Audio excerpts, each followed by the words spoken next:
Yeah. Obviously, not ideal with injuries and just a little bit of disruption that it brings.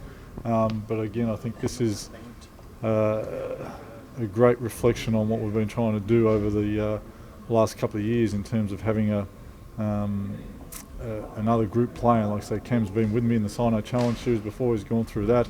We've also got guys who've gone through university games experiences, and we've been keeping consistent with what we're running, so that hopefully the ability to bring someone in and slot in is as smooth as possible. Do you expect him to play a similar role in terms of his energy and defence off the bench to Damian? Yeah, I mean, we'll see. Obviously, he's going to be with us a day, so it'll take him a little bit of time to work in, and we'll just see how the game unfolds. We won't go in with any predetermined ideas. Again, you've got to play what's in front of you, and it's certainly one of those things that, as you identified there, one of the reasons he's coming in is his ability to affect the game with his defence, and certainly if the opportunity presents in the game that we need that, confident to put him in. You're getting a better idea as to who your core five will be? Yeah, we're starting to work through that. We haven't had 12 guys at practice yet, all at the same time. So that's been a process, and I thought today was a really good step forward for us in that department. And again, at the end of the day, it's how you play best as a group. It's not who starts, as we all know. It's how you play the game over the course of 40 minutes with the total talent that you have available to you. And we're starting, I think, find our rhythm and our flow both offensively and defensively just at the right time. Andrej, is there any concern that the New Zealand guys have had a pretty settled side, have had some success, a few wins off the court, and you guys have had to make some changes and bring guys through? Yeah, it's always one of those things. You'd rather be smooth, but it is what it is, and you can't do anything about that. And I think it's just important that the attitude that we take in, we're a good, talented side.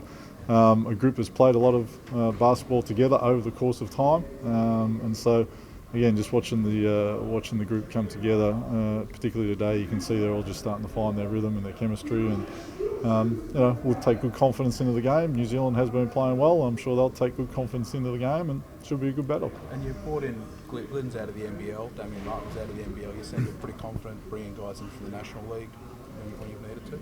Yeah, absolutely. And the NBL is a good competition. I think sometimes the standard of play of the NBL gets underrated, perhaps, for what it actually is. Like, the guys are really talented, and as we've seen, they're able to come in and contribute when they play. Goulding off the back of last year came in on the NBL.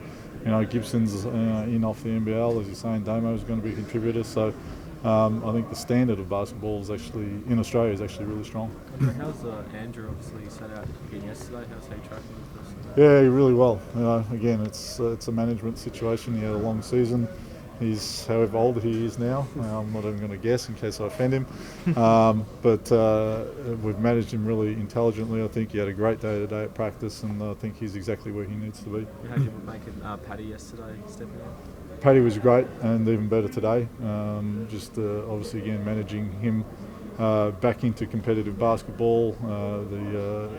The physios are really happy with his ability to, manage the load and the contact and all those sorts of things. And there's no doubt the quality he brings to the group in terms of not only his ability to play the game, but his IQ, and gives him an opportunity to help others as well be better. We all watched Bogut and Delhi a couple of months ago going toe-to-toe. Have they had much banter or talk out here about? No, I haven't heard anything about that. Maybe around the dinner table somewhere, but certainly here they do what they do. They come in, they're proud to be wearing the green and gold and on the same team, and looking forward to getting after it together. With Paddy, do you have to monitor his minutes? Will they be affected at all, or could he play a large chunk of the game time for you guys? Yeah, we'll just be smart with that on the way in. Obviously, we'll be dictated a little bit by how he's feeling, but I know if you ask him, he's happy to play 40 minutes. Do you get any instruction from their club teams as to, not to overuse them or play them too much? Do you have any correspondence with NBA teams and the European teams and the like? We certainly keep in contact with their club teams, and some teams want to have more influence than others, or not influence, like more communication than others, and so, we're happy to do that. It's a part of being smart and building those relationships so that it's what's best for the player. We want them to have a long career. If they're playing well for their NBA teams, then they also come in and play well for us. At the end of the day, they don't restrict us on what we can do. It's just it's a mutual respect and communication, and let's be smart to do what's best for the player. Do you think the injury to Dante is going to damage trying to get NBA players back for the Boomers in future? I hope not. I think there's 100 internationals playing in the NBA now, so it's something that is going to constantly present itself. It's as anyone who saw the incident, unfortunately. It was just a nothing play. It's not like he was doing something crazy for us that he wouldn't be doing in the NBA, and so it's just one of those things of playing sport. So it's going to be one of those constant talking points, but I think at the end of the day, the passion of the players to represent their country is what will be the driving force that they'll keep coming back and playing. What do you see as the dangers presented by the tall players? A little bit too, as was alluded to previously, that they've been together for a long time as a core group, which means they understand how to play together. They, the wrinkles in their offense, they understand, if you take something away, they understand the counters and the back cuts and the little nuances that can get you some cheap baskets. So I think that presents a danger. They shoot the three ball particularly well and can get hot at any stage from the 3-point line and rack up points in a hurry. And offensive rebounding is an absolute strength of theirs that we've got to be prepared to get in the wrestle and take away from them. The way you talk about the unity of the team, it seems like you're setting that up in stark contrast to what the Boomers have to deal with coming together as a disparate group.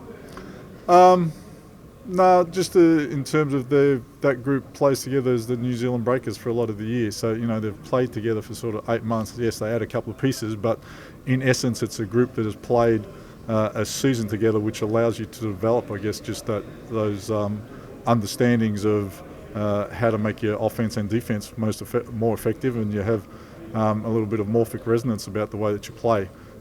So I guess that's where I see them coming together. Or that comment relates to how groups great together. Damian, so disappointing, mate. I take it just a few days too close to game time to give it a risk. Yeah, you're exactly right. So I'd asked for as long as possible to try and prove that I could bounce back from it, but the medical team had to make a decision, and I respect that, and even today I can't walk properly. So there's a little bit of a no-brainer in the end, but still devastating. But don't get to run out in front of 13 or 14,000 people on Saturday representing Australia. And you felt it go up training, was it, or how did it sort of happen? Yeah, it's just one of those injuries that I was actually 5-on-0, just pushed off on my calf and felt a small pop. There wasn't a whole lot of pain involved, but enough to be able to do some damage to my calf muscle. And anyone that's had an injury knows they take a little bit of time to heal. In particular, I'm the wrong side of 30 now, so I can't really risk it going into a full NBL season. And it's just a shame that it happened so close to such a big event for basketball in Australia. Will you still be on the bench waving towels and trying to stay involved? Yeah, I might actually re-injure the calf if I get a little too excited with some of the players, but looking forward to still being a part of it. And the guys have been great. It's been such a privilege being back in the group, and when I went down, everybody came over to give their condolences, but make sure I was going to be there on Saturday. So it's going to be great being on the bench and hopefully seeing a good win. Does it give you concerns for Rio? No, there's still a lot of time between now and then. In saying that, you look at the talent we've got in the point guard position. Obviously, unfortunately, Dante went out, but who knows when he'll be back. But Paddy Mills returning, he's as quick as ever.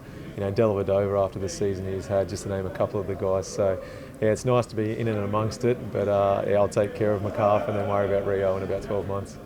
Do you ever look at the publicity that Delhi's gotten and think to yourself, I've been doing that for years, where's all the hype about me? And no disrespect to my teammates, but like, where's my LeBron James? No, it's amazing. I'm very fond of Delhi as a teammate, the way he plays. He's a great guy, so seeing all the success he's had just with that hard-nosed, blue-collar work ethic, it gives us all hope. And I loved that I got to see him as a 17, 18-year-old, and now he's developed into a 25-year-old guy in the NBA and doing really well.